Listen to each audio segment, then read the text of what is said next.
Happy Filipino-American History Month to all.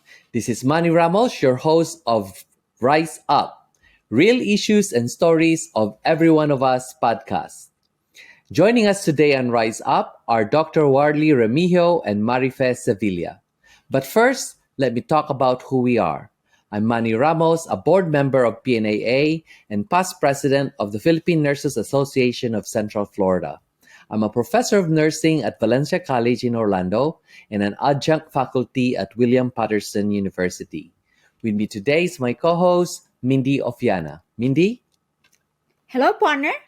Hey. Welcome, everyone. I'm Mindy Ofiana, Legislative Committee Chair for PNAA, Corresponding Secretary for PNAA Foundation, and past President of PNAA Southern California.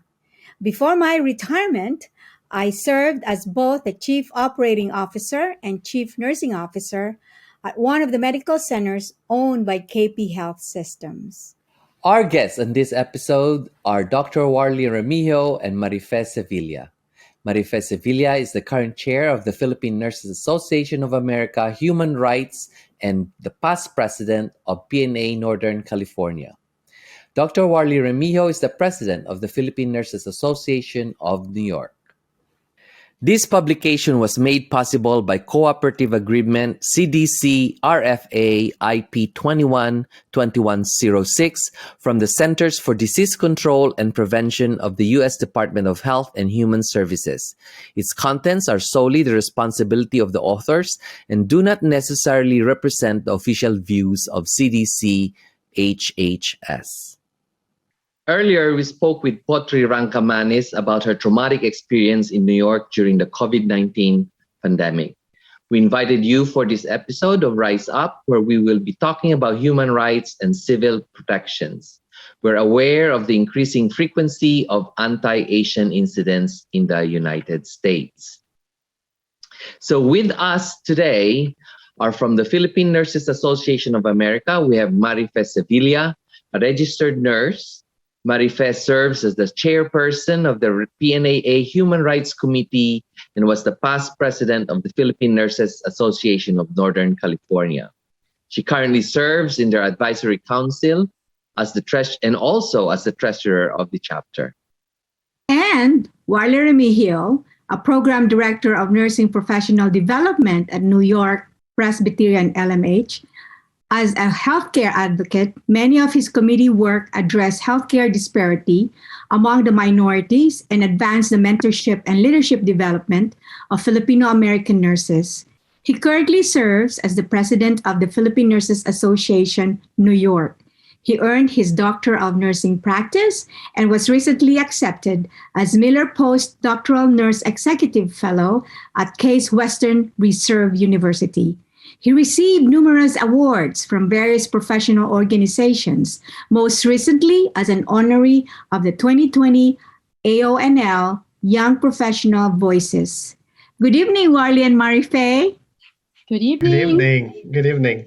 Marife, can you tell us a little bit about your journey coming in the United States as a nurse? I actually started immediately after graduation. I started my master's degree, but I was invited by a friend to come to the United States, so I could not say no because the martial law was being declared by then. So that was the moving factor for me to leave the United States, to leave the Philippines. And so I've been here for quite a while, and I actually worked at Case Western Reserve, and that's where I started my surgical nursing. And I must say, I had a very good experience from them. So did you start in Northern California, or you had a different state when you came here, moving forward? I had a different state. I actually started in Alabama, and after passing the boards, I applied to Case Western Reserve. And so I was accepted in surgery, and that's where I had my surgical training. How about you, Warli? Thanks, Manny and Mindy, for this opportunity. So, I came to the United States way back in 2005, actually as one of the scholars of Sister Remy Junio. And I was working there at the Philippine Heart Center for Asia and work as a faculty of Far Eastern University. But I always wanted to further my studies. And this scholarship opportunity presented to me. So I did apply and was fortunate to be one of the scholars. And while I'm completing my master's program at Long Island University, I work at Wyckoff Heights Medical Center as a critical care nurse. And then I just love what I do, and I am very grateful to meet some of the mentors, advisors, and members of PNA New York during that time. I see. Did you start in New York as well, or you had a different state? I started in New York. So you've been there since 2005. Yeah. That's nice. So, So as we yeah, and thank you for giving us an overview of how you all came in here in the U.S. as nurses. But I want to transition our discussion now about what's been happening. Essentially, all of this hate and anti-Asian and anti-Pacific Islander incidents going around the country. And this is for both of you, Warley and Marife. But let's start with Warley. Do you know of or have you received reports of anti-Asian or anti-Pacific Islander hate incidents? Yeah, so since this became a very hot topic way back in the midst of the peak of the pandemic, Manny, PNA New York has been on top of this issue.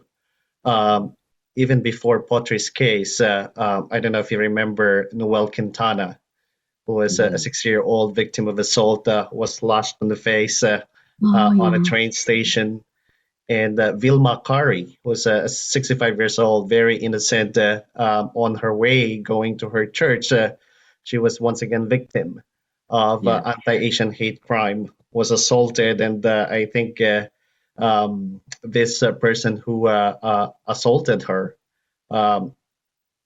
said that you don't belong here, something to that effect, which is obviously it's an anti-Asian hate crime.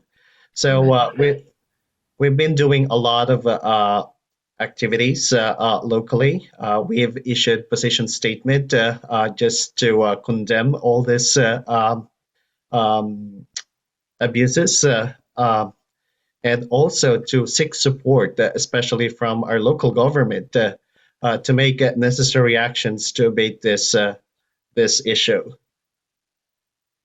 So, with all that things that happened in New York, it became a catalyst for PNAA to start forming a task force addressing the racism in Asian American and Pacific Islander nursing community. Could you please tell us more about this? Warley, you can start, and then Marife. Right. Thank you, Mindy, for the question. So, so after Potri's case, and after focusing on her needs, we had discussed the opportunity to escalate this with PNAA, because we can't do this alone. This structural racism can't be addressed just by us. We need a greater force and support of PNAA. So we're very fortunate to partner with Marife, who's the chair of the Human Rights Committee, and then the conversation started. Marife? Okay, and when I was invited to attend the meeting to listen to Potri's case, we brainstormed for ideas, and we realized that we can only do so much to let the public know about the incident. There was a statement from the Philippine Consulate, NAFA, NAFCON, and the Office of Senator Schumer condemning the assault. We felt that we can do more to address this macroaggression brought about by discrimination and racist attitudes. This event with Potri is a true catalyst and a wake-up call for PNAA to create a task force. And this is a shared responsibility with the PNA New York and the Human Rights Committee. And the minutes of our meeting has identified actionable items. And this is the very first one that we are doing now, which is the podcast about pottery. Yeah. So to follow up with that, Marife, I'm going to continue to ask you, can you tell us a little bit more about the work that PNAA Human Rights Committee have been doing to reinforce these human rights and civil protections? So you said we have this podcast. What else do we have? It would be followed by a webinar wherein we would be inviting Dr. Julia Choi from the AAPI Action Group and Attorney General Rob Bonta of the California Assembly. And as a matter of fact, last week, Attorney General Rob Bonta made a roundtable meeting with 3 different nationalities and to discuss anti-Asian hate crime. And we look forward to inviting him to be a part of our webinar. Rodney, do you want to add to that? Sure, Manny. Yes, and it was truly a great collaboration. And again, I think just to truly amplify our voice, we're going to be doing successive initiatives. One of the things that we're waiting to see the findings is the racism on nursing surveys that's being issued by ANA. And I know that there's a demographic question there, and we're hoping to be able to get some data about Filipinos and try to focus our interventions surrounding that. Locally, we've been working closely with the Philippine Consulate of New York. We're working with the New York City Office for Prevention of Hate Crimes, headed by the Executive Director Hassan Navid, in terms of educating the public and just raising the awareness. Because I think what's missing is that even the law enforcers are not fully aware or fully educated about Asian hate crimes. So when these reports are being made, it's not being classified as such. And we've seen those incidents anecdotally from members of the community. I see. If I may put a question related to the practicality of the measures that you guys have been discussing over in the task force. Let's say if anyone witnesses a hate incident, what action could we do or they do when they witness an incident like potteries? Unfortunately, when that case happened to pottery, no one came to her rescue. Mm-hmm. No one really helped her. Even as she chased the person who grabbed her telephone, she saw policemen upstairs of the subway, and the 3 policemen did not do anything. Mm-hmm. And also, it was only the time when she saw a policewoman where the policewoman offered to make a report about her case. And even in September, there was no police report yet that pottery have received. So in that regards, if you see an Asian a hate crime like that, you could be a witness and you could take measures like recording the incident or try to do what the Holobox. I don't know if you're aware of the Holobox. There is an organization, Holobox, to train the bystanders how to manage a hate crime like this. And it's really very practical. It's not like you have to stop the crime, but when they have to do the interventions, like what the Holobox had said, there are 3 things that they say to distract. One is to distract, you interrupt the incidents or indirectly derail the attacker by approaching the targeted person and start talking about something unrelated to the issue. Mm-hmm. The second one is do a small distraction by dropping something on the ground. The third one is to delegate. If you don't feel safe, help by documenting incident or call 911. Or you can do a delay maneuver wherein you could check with the victim or express sympathy and tell the victim that it is okay, that you have you understand what happened to that person. And those are the things that this Hollaback organization is trying to train the bystanders what to do when you see an incident happening like that. But also, one very important thing that they said is that see to it that you are safe. Your safety comes first. Right. Meaning that if it's really a violent, you can do much about that, but to call the police or call 911. Right. I see. That's good to hear about Hollabox. It's my first time to hear it. Yeah. It was actually from the PBS when the AAPI were discussing what to do when you witness an incident like this. And so they collaborated with this organization called Hollabox. That's good to know. So Warley, New York, and also San Francisco, were one of the cities wherein there were a lot of escalation of this hate incidents that were going on. And I know that you all have implemented that survey. Now, this survey is more focused on nurses, right, Warley? Yes. And we want to follow up with something that's more specific to Filipino nurses because the survey that was issued by ANA, it's more generalized. And so we want to make sure that we're capturing the experience of our Filipino nurses. So Marife and I are coming up with a follow-up survey to be issued to our nurses, PNA members. I see. I was just going to say that how can any person contribute in advocating for human rights and civil rights protection as a nurse or as a community or someone, a citizen? How can we contribute in advocating for it?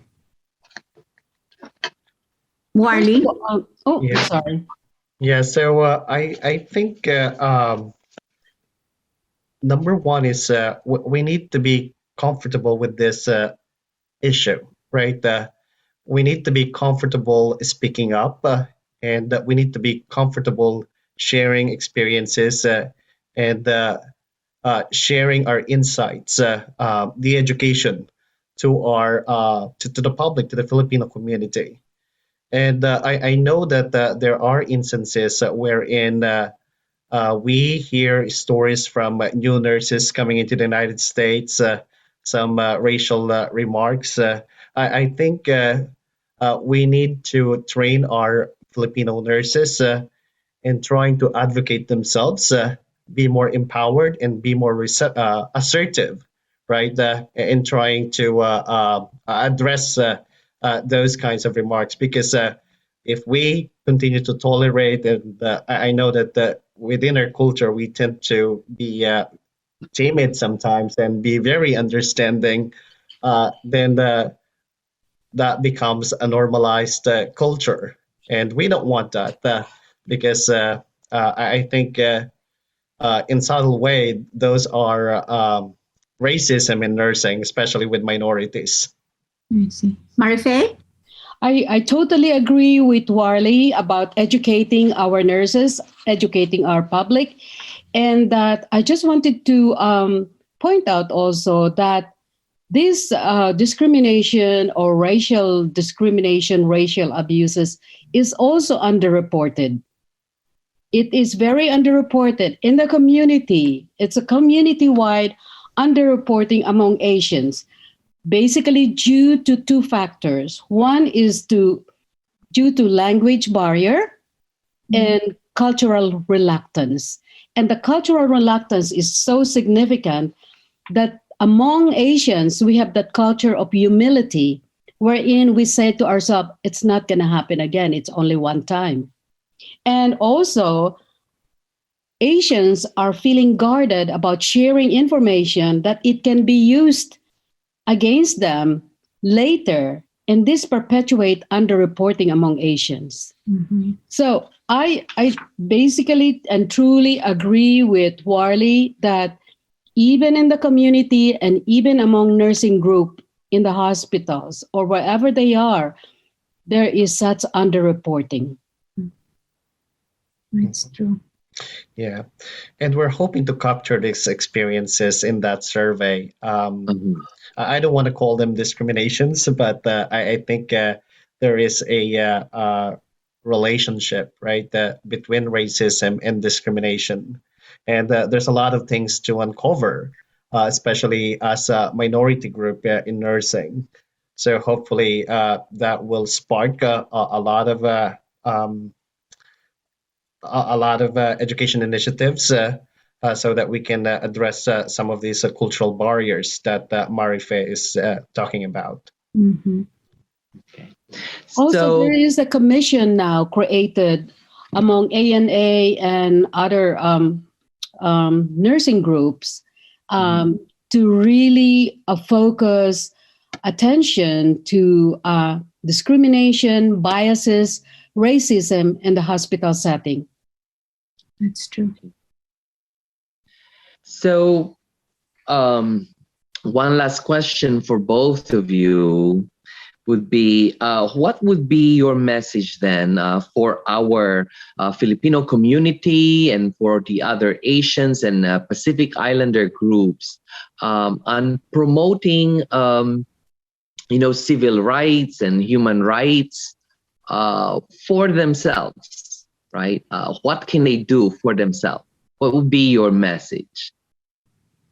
We can start with Warley. You want to start, Warley? What would be your message to them? Sure, Manny. For them?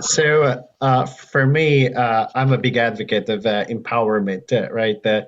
Even my team is aspired to empower. So I think the message is let's continue to empower ourselves, arm ourselves with the knowledge, the skills, be involved with our professional organization because there's a lot of initiatives for us to be benefited and be fully aware with this systemic issue. It is a public health issue that every single professional nurse need to address. So that's my whole message. That is to empower and be involved. My Marife? message is to educate the public and educate our nurses. Be aware of the statistics. Let's do something about the numbers and let's be proactive in what needed to be done to protect one another. And that is all that we have for this episode of the PNAA Rise Up. I want to thank our guests, Dr. Remegio and Marife Sevilla, and my co-host, Mindy Ofiana, our director and producer, Rodney Cajudo, Carol Robles, PNAA Chair for Communications and Marketing, our advisor, PNAA Foundation President Nancy Hoff, our executive producers, PNAA President Dr. Mary Joy Garcia-Dia, and PNAA Executive Director Carmina Bautista. Join us every Wednesday here on Rise Up. Until then, keep on rising. See you next week.